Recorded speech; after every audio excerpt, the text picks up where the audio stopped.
Bonjour à vous tous, chers amis choisis de Jésus. Comment allez-vous aujourd'hui en ce beau vendredi 11 décembre? Bien, j'espère. Je vous le souhaite en tout cas de tout cœur. Soyez à nouveau les bienvenus pour ces quelques minutes de causerie sur Facebook. Le temps des fêtes approche et on commence à sentir la fébrilité monter. Malgré la pandémie, on a quand même à cœur de préparer de petites choses pour Noël, au moins pour nous et nos petits cocons familiales. Et même si on peut pas se rassembler, on est nombreux à avoir pris le temps de faire des décorations de Noël, par exemple. Rien que pour se faire du bien, sentir qu'on entre dans un temps spécial, changer un peu des habitudes. On est nombreux aussi à avoir pensé à des petits cadeaux pour faire plaisir à ceux qu'on aime. Ça commence à sentir bon dans les cuisines. C'est bon qu'il en soit ainsi. C'est bon qu'on prenne le temps de souligner cette fête de Noël qui s'en vient, chers amis. C'est bon de se faire du bien, quelle que soit la difficulté de la période qu'on traverse actuellement. Avant d'entrer dans le vif du sujet du jour, un sujet très intéressant, vous allez voir, je vous souhaite à nouveau à tous la bienvenue et si vous me permettez, j'aimerais saluer d'une manière particulière ceux qui nous écoutent depuis l'île de la Réunion, parce que dans un monde idéal, la rencontre d'aujourd'hui, je l'aurais donnée depuis là-bas, depuis ma chère île. On aurait dû être à la Réunion auprès de ma famille pour ce mois de décembre et pour le temps des fêtes, mais c'est pas permis. Alors sachez, chers amis réunionnais, que même si je suis pas là physiquement, mon cœur est avec vous au chaud à la Réunion et je sais que l'union des cœurs en Dieu n'a pas de limite, n'a pas de frontières. Alors, une petite salutation spéciale pour vous aujourd'hui. Pour ces quelques minutes de rencontre ensemble, nous allons poursuivre notre chemin d'espérance, notre chemin d'attente, notre chemin de l'avant en suivant un personnage que j'aime particulièrement. C'est un homme comme nous, un choisi de Jésus comme nous. Mesdames et messieurs, je parle de Saint Joseph. La semaine dernière, nous avons parlé de Marie et je suis sûre que Marie se réjouit qu'aujourd'hui on mette à l'honneur celui qui a été son époux, son compagnon de vie, son complice de tous les instants et un père merveilleux pour Jésus. Saint Joseph, c'est un homme de foi qui nous montre le chemin qui nous permet d'avancer dans la foi pure. Je peux pas me rappeler de quand date mon affection pour Saint Joseph. Ça fait longtemps, mais je me souviens que je n'ai jamais eu à douter de sa proximité ou de son intercession, malgré sa très grande discrétion et le fait qu'il s'efface souvent pour mettre en valeur Jésus et sa douce Marie. Joseph, c'est celui qui nous ressemble. C'est un humain qui a eu à créer et à nourrir sa relation à Dieu comme nous avons à le faire aussi. On dit de Saint Joseph que c'est un homme pieux. Mais vous savez, on ne naît pas avec une prédisposition à la piété, à l'amitié avec Dieu. Cette amitié avec Dieu, elle se construit à coups de oui, de fidélité, de confiance, de foi. Et Saint Joseph, comme nous aujourd'hui, il a eu à créer cette amitié-là, cette familiarité-là avec Dieu. Joseph, il est tombé amoureux de Marie, la jolie Marie. Il a travaillé dur de ses mains. Il a appris un métier pour pouvoir ensuite prendre une épouse et offrir à sa famille le confort d'une vie tranquille. Mais Dieu a eu d'autres plans pour lui. En choisissant Marie, Joseph s'est embarqué dans une aventure hors du commun, hors des sentiers battus. Il s'est engagé dans un chemin de foi où la grâce de Dieu est devenue sa seule garantie. Joseph, il s'attendait certainement pas à devenir le père nourricier, le protecteur du Messie tant attendu.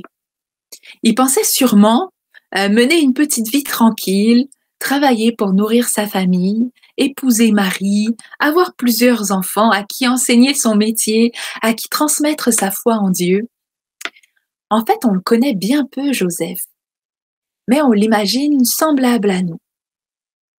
Joseph, il a sûrement eu à mettre de côté beaucoup de ses rêves, beaucoup de ses attentes, quand l'ange lui a annoncé à quelle vie il se destinait.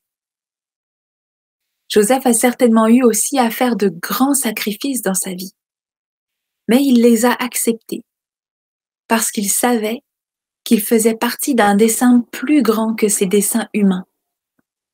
Il a accueilli les sacrifices et son lot de souffrances pour entrer dans le plan de Dieu, un plan qui le dépassait, mais auquel il ne pouvait pas dire non, parce qu'il savait que c'était en faisant la volonté de Dieu, en faisant le bien, qu'il serait heureux.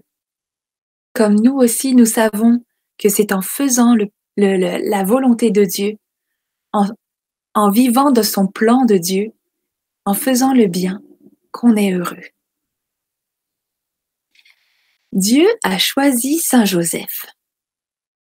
Comme il a choisi Marie pour veiller sur la prunelle de ses yeux, son don le plus précieux, son fils bien-aimé. Dieu a choisi Joseph, mais il ne lui a pas donné le mode d'emploi pour faire grandir Jésus, pour faire grandir son fils, le Sauveur, le Messie. Personne ne savait comment on fait ça. Joseph, il n'avait pas le manuel d'instruction non plus pour faire grandir Jésus, pour éduquer Jésus, pour lui transmettre la foi dont Jésus avait besoin pour devenir ce Messie-là qu'il est pour nous aujourd'hui. Il y est allé, Joseph, de ses propres connaissances, avec son cœur et avec sa foi, une foi pure, une foi sincère. Comme Dieu a choisi Saint Joseph, il nous choisit, nous aussi, aujourd'hui. Il nous choisit, mais il ne nous donne pas toutes les solutions à nos problèmes. On n'a pas tout cuit dans le bec, comme on dit. Il nous a choisis et il nous confie aujourd'hui son don le plus précieux, son amour qui a un nom, Jésus.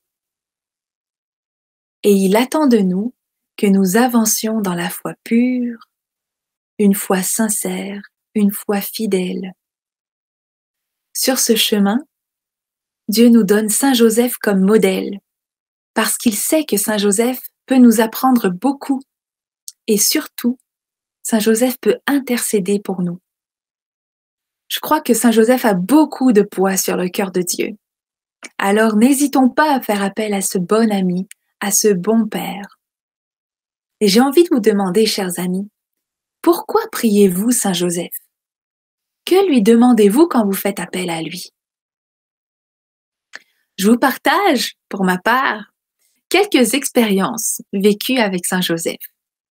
Le but étant de nous mettre un peu dans de la joie au cœur, et de nous inviter à ne pas hésiter à nous confier à lui. 2 petites expériences que j'ai vécues dans les années passées, toutes simples et en même temps tellement riches de sens. L'expérience numéro 1. J'étais en charge de la cuisine dans une communauté. Je préparais chaque jour les repas pour une centaine de personnes et nous vivions de providence. C'est merveilleux la providence. On priait d'ailleurs beaucoup Saint Joseph de veiller à ce qu'on ne manque jamais de rien, de toujours permettre de faire rentrer la providence dans la maison. Et il le faisait. Mais parfois, fallait lui forcer un peu la main, comme je dirais, gentiment bien entendu. Vivre de providence, c'est une expérience qui nous ouvre à l'autre et qui nous force à grandir dans la créativité. C'est merveilleux. Mais parfois, question valeur nutritive, surtout au niveau de la providence en nourriture, question valeur nutritive, il peut y avoir des petits manques. Alors un jour, j'étais un peu découragée. Je me suis assise sur le banc près de la cuisine, j'ai fermé les yeux et j'ai parlé à Saint Joseph. Je lui ai expliqué que ça m'aiderait beaucoup si on pouvait recevoir quelques produits laitiers, des yogourts par exemple, mais yaourts pour l'autre hémisphère, pour agrémenter un peu nos petits déjeuners. Parce que beaucoup, pour 100 personnes, des fois, ça prend de quoi à agrémenter les petits déjeuners. Alors, j'ai demandé à Saint Joseph quelques yogourts. Quelques, hein, pas beaucoup, juste pour faire un peu de changement. Dans ma tête, j'en demandais pour quelques repas seulement, histoire de faire justement du changement, pour faire plaisir à ceux qui aiment ça, ceux qui en avaient besoin aussi. Eh bien, chers amis, croyez-le ou non, c'est du vécu, mon vécu. Le lendemain, on recevait un camion chargé de providence, dont des yogourts, des yaourts, bien plus que j'en en avais demandé. On en a eu pour des semaines entières. Une autre fois, on a commencé à manquer de légumes. Et comme à mon habitude, quand j'ai une inquiétude pour quelque chose au niveau de la nourriture, j'en parle à Saint Joseph. Et quelques jours plus tard, nous avons reçu, chers amis, non pas quelques légumes, même pour une centaine de personnes, c'était pas juste quelques légumes, mais près d'une tonne de légumes, une tonne de carottes, de betteraves, de patates. C'était incroyable, de la surabondance. Et moi, j'attribue ça à l'intercession de Saint Joseph, vraiment. Mais on prie pas Saint Joseph seulement pour la nourriture. Alors, mon expérience numéro 2, ça s'est passé à l'Oratoire Saint-Joseph. Ici au Québec, on a la chance d'avoir le plus grand sanctuaire dédié à Saint-Joseph, l'Oratoire Saint-Joseph, qui est un lieu magnifique et un lieu rempli de grâce. Les gens vont là pour déposer leurs intentions, leurs souffrances ou leurs remerciements pour les grâces obtenues par l'intercession de Saint-Joseph. C'est un lieu qui ne désemplit jamais. C'est la preuve que dans le silence, Joseph agit et demeure toujours présent. Il y a quelques années, j'ai été malade pendant quelques mois et ma situation ne s'arrangeait pas.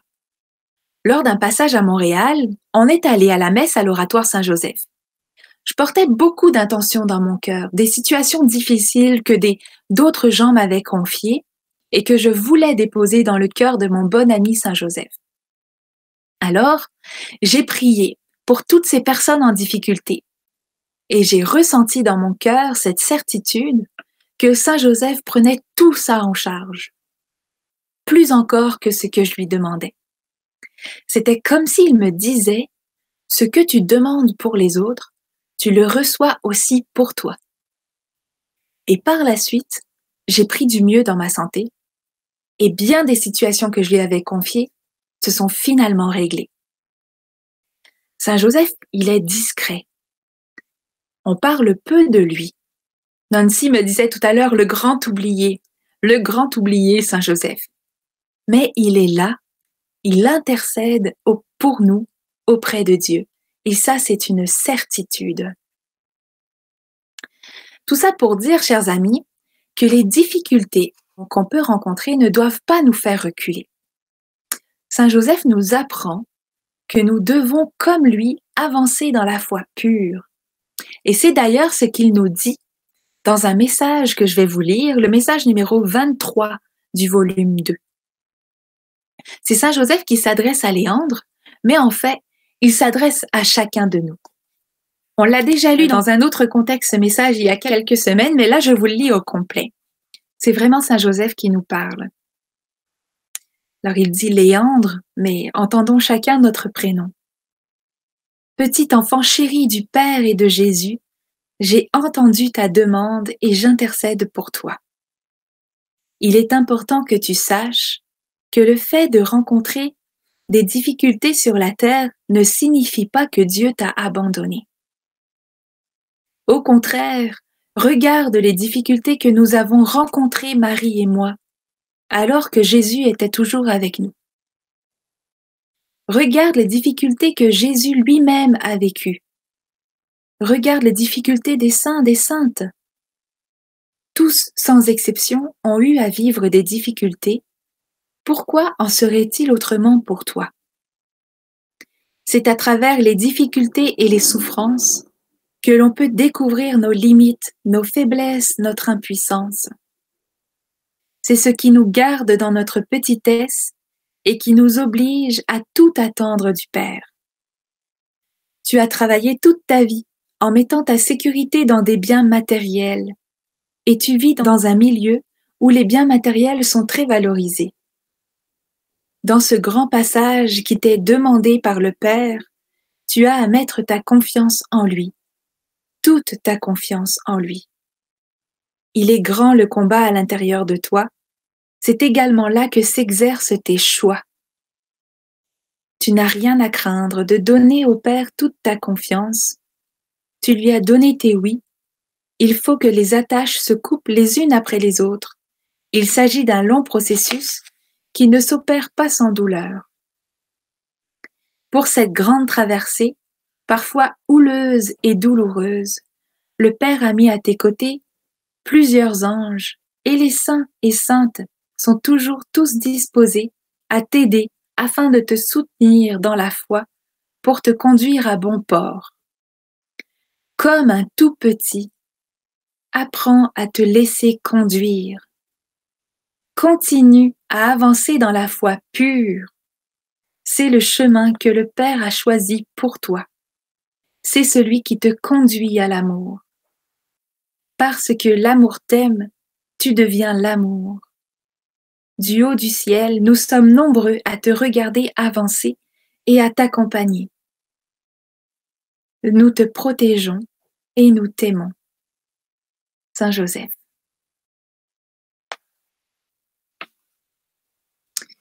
Apprenons, chers amis, à nous laisser conduire, comme Saint Joseph s'est laissé conduire dans la foi pure. J'ai appris cette semaine que le pape François décrétait une année spéciale Saint Joseph, du 8 décembre 2020 au 8 décembre 2021. J'avais déjà pensé à ce que j'allais vous dire aujourd'hui et j'ai été très heureuse d'apprendre ça par la suite, que la prochaine année, dans laquelle on est déjà, est une année dédiée à Saint Joseph. C'est une belle surprise, mais c'est surtout une belle occasion pour nous de nous rapprocher de lui, de le prendre pour modèle, pour ami, d'oser passer par lui pour qu'il intercède sur le cœur du Père. C'est un chemin efficace, un chemin sûr, un chemin garanti. Alors voilà, si je vais faire un petit tour du côté des commentaires, que nous avez-vous écrit sur Saint Joseph? Dany nous dit « Je suis contente que vous en parliez, car je ne le connais pas assez. Je sais qu'il protège les familles. J'aimerais bien en connaître plus sur lui. Je suis contente que le pape ait décrété une année pour Saint Joseph. Merci pour votre belle vidéo live. » Merci Dany. C'est vrai, on le connaît peu, Saint Joseph. Et en même temps, c'est peut-être celui qui nous ressemble le plus dans cette sainte famille, celui qui est le plus proche de nous, qui a eu à vivre avec les difficultés humaines comme nous, on a eu à en vivre. Alors, c'est une bonne année pour apprendre à le connaître. Sandrine nous dit « Saint Joseph, aide-nous à trouver un nouveau travail, à moi et mon mari, pour une nouvelle vie au service de Jésus. » Saint Joseph, c'est le patron des travailleurs, en effet. Donc, on peut se confier à lui aussi dans nos demandes pour le travail. Merci Sandrine d'oser le faire. Y en a-t-il d'autres? Gertrude nous dit « Saint Joseph, un homme à respecter, un bon papa adoptif. » Oui, tout à fait. C'est un homme, un ami merveilleux. Est-ce qu'il y en a d'autres? Rose de Lima nous dit « Souvent, je lui demande de m'aider, de me protéger, et puis qu'il m'aide à avoir une foi solide, pure, que je puisse m'ouvrir au silence. Et surtout, que je puisse dire oui au Seigneur avec sincérité et amour, et aussi pour le côté professionnel. » Bien, Saint Joseph, c'est la bonne personne pour tout ça. Ce que vous dites, Rose, dans votre message, on va le chanter tout à l'heure ensemble. C'est très beau. Ça m'impressionne que le lien soit si fort. Vous allez le voir si vous êtes encore là pour le chant. Alors, Saint Joseph, priez pour nous. Bonne soirée. Merci, Saba, pour ce message. Et oui, il prie pour nous, Saint Joseph. Il est avec nous dans tout ce qu'on peut traverser. C'est le patron des travailleurs, c'est le patron des malades, c'est le patron des familles, c'est le patron de l'Église universelle, c'est le patron du Canada. Alors on a tout plein de bonnes raisons pour le prier, pour se confier à lui. Et avec Saint Joseph, qui est cette figure paternelle, cette figure protectrice, prévenante, qui est aussi un ami, un compagnon, avançons dans la foi pure, cheminons vers Noël en laissant grandir en nous cette confiance, cette foi. Et si vous voulez, chers amis, terminons ce moment ensemble par ce chant à Saint Joseph. Confions-lui nos intentions. Prenons le temps vraiment de lui confier nos intentions, nos difficultés, nos défis quotidiens. Il en a vu, lui, de toutes les couleurs dans sa vie. Il a eu une vie à laquelle il ne s'attendait pas, mais il l'a accueillie. Et il peut nous accompagner dans nos vies aussi, nous apprendre à les accueillir tels que nous sommes. Alors, je vous propose un chant qui a été composé par la famille Marie-Jeunesse, un chant à Saint Joseph qui s'intitule « Toi qui as cru ». C'est un chant que j'aime particulièrement. Et pendant ce chant, confions-lui nos intentions, confions-lui nos demandes. Il est là, il nous écoute. Marie est là aussi, elle nous écoute. Comme je vous l'ai dit, je suis sûre qu'elle se réjouit de tout cœur qu'aujourd'hui on parle de Saint Joseph.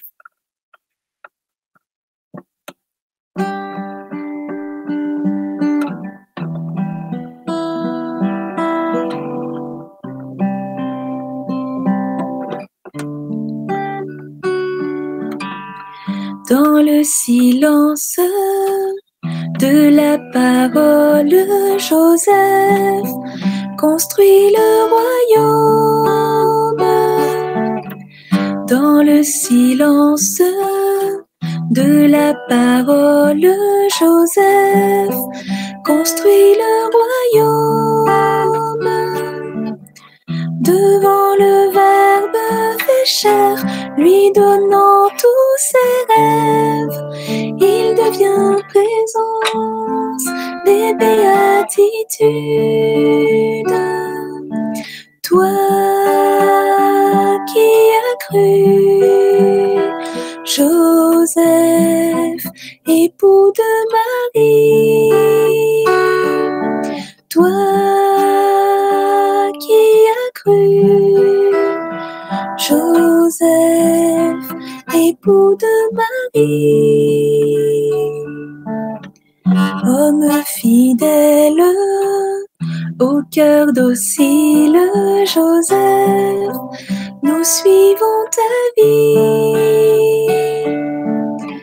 Homme fidèle, au cœur docile, Joseph, nous suivons ta vie. Heureux es-tu, homme juste, qui a mûri le grain, guide nos pas au chemin de Dieu. Toi qui as cru, Joseph, époux de Marie, toi qui as cru, Joseph, époux de Marie. Joseph nous dit encore dans les messages au Choisi de Jésus, au message numéro 68 du volume 3. Enfant bien-aimé du Père, avance plus profondément dans la foi, en te laissant guider par l'Esprit Saint. Il te conduira comme il m'a conduit lorsque j'étais sur la terre. Sois attentif et dispose ton cœur à accueillir la réponse. Et, encore une fois, tu seras témoin de son agir. En accueillant l'amour que le Père déverse en toi, tu accueilles la Trinité Sainte qui devient de plus en plus présente en toi. Donc, plus libre de t'inspirer pour que tes décisions soient conformes à sa volonté. Tu es sur la bonne voie. Persévère sur cette voie et tu seras guidé dans toutes tes décisions. Ne crains pas. Du haut du ciel, nous sommes avec toi et nous intercédons pour toi. Tu fais partie de notre famille et nous t'aimons. Toi qui as cru, Joseph, époux de Marie, toi qui as cru, Joseph, époux de Marie, toi qui as cru, Joseph, époux de Marie.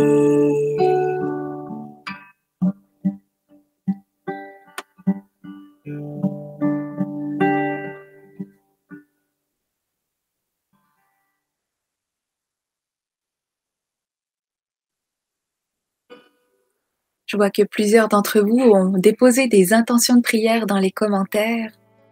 Soyons sûrs, chers amis, que Saint Joseph les reçoit et qu'il les dépose dans le cœur du Père.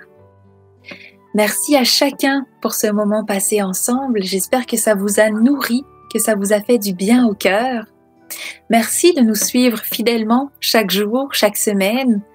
Avançons cette semaine dans la foi pure avec Saint Joseph. Je vous souhaite de beaux moments de découverte de sa présence. Prenez soin de vous et on se dit à la semaine prochaine.